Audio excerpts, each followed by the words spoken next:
story of the green jacket never grows old. It's a tradition unlike any other. The Masters.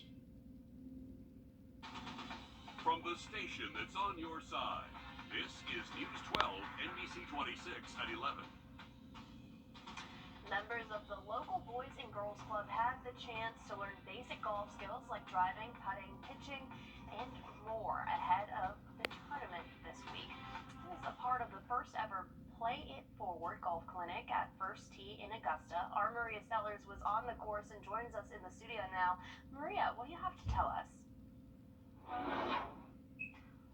35 kids from the Augusta Boys and Girls Club got the opportunity to learn about golf straight from some of the top female golfers who served as coaches at the clinic. And for one of them who grew up playing at a First Tee, it was a full circle moment.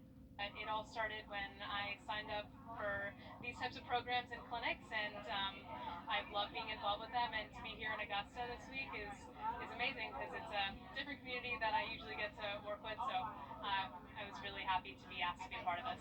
The coaches at the clinic were nationally recognized golfers, and that's what made it special. It was fun because I've never been around like national women golfers, so it was funner than I thought it would be. The clinic did teach kids about the game, but it had a larger purpose. We want them also to take away values that we think are inherent to human beings.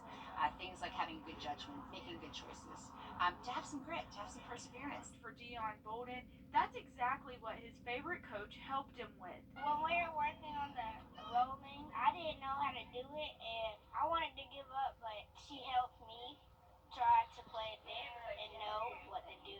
The Bank of America partnered with the Boys and Girls Club and First Tee to make it happen because despite growing up in a large golf community, some of these kids never had the opportunity to play. We know that there are lots of barriers to learning the game of golf for the kids that we serve, so this opportunity is pretty incredible for them.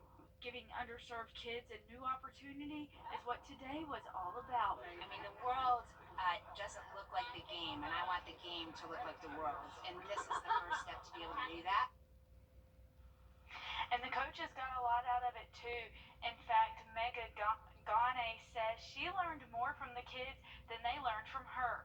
Golfers we spoke to, Bank of America, and representatives with the Boys and Girls Club are hopeful that they can host more golf clinics like this in the future. All right, thanks so much for that report, Maria. We are taking a live look right your full forecast. All right, thanks so much, Mikal. To California now, where people in Sacramento are holding a vigil for the victims of an early morning mass shooting just blocks away from the state's capital. 6 people were killed and several more were injured just before dawn today. New video tonight shows the moment gunfire exploded on a street full of restaurants and bars. Steve Large is downtown in Sacramento, where authorities say a gun was recovered at the crime scene. A crowd fighting in downtown Sacramento early this morning when gunfire erupted. The shooting left at least 6 people dead. Among those killed, Frank Turner's son, Devassier. He walked out the club and he walked into some and got shot. 12 others were hospitalized. Several of them are fighting for their lives as officials try to determine a motive for this mass shooting. This senseless epidemic of gun violence must be addressed. Across California, homicides are up 30% from 2020, and nationwide, an average of 37% in the biggest cities. On CBS's Face the Nation, New York City Mayor Eric Adams said he's trying to stop the flow of guns into communities. We're zeroing in on dangerous gangs and zeroing in on those who are trigger pullers and carrying guns. In Sacramento, as police investigate the deadly shootings, the city and victims' families grieve together. I'm heartbroken. Including the dozen wounded in today's incident, it may be one of the worst mass shootings in Sacramento history. Investigators say the body of a Florida woman was found in a barn outside of Birmingham, Alabama. Cassie Carley was last seen alive last Sunday when she met up with her ex to swap custody of their daughter. Her body was found in a shallow grave late last night while authorities executed a search warrant at a property connected to Carley's ex. It's not the ending that we wanted, obviously, but we're hoping to provide a little closure for the family. The suspect is currently in jail in Maury County, Tennessee, on charges of tampering with evidence and giving false info reference missing persons investigation.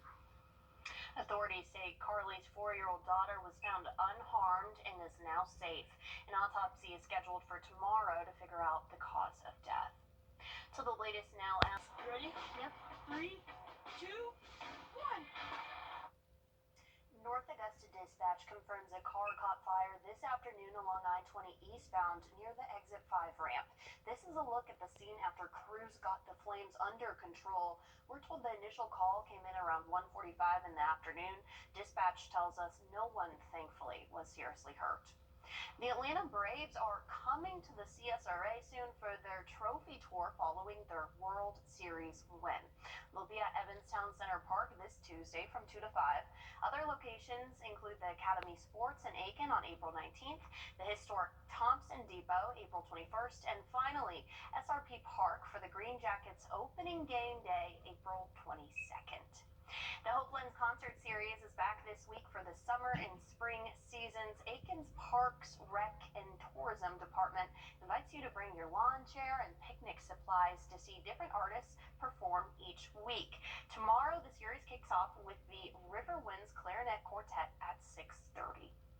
One nonprofit here in Augusta is working to make sure young women throughout our area have access to everything they need.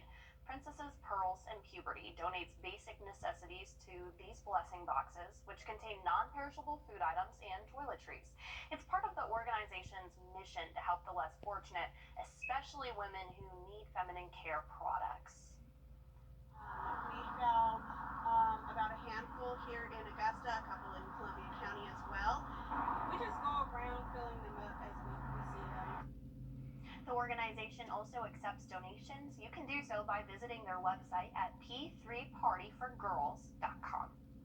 A local business is pulling out all the stops to gear up for this year's Masters tournament.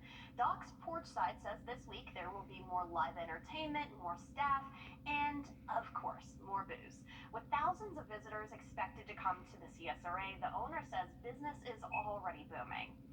It's a huge boost to the economy for everybody. A lot of people count on it. It's a great way to catch back up. When normally I might have 12 people working on a Saturday, I've got 30 working, this Saturday.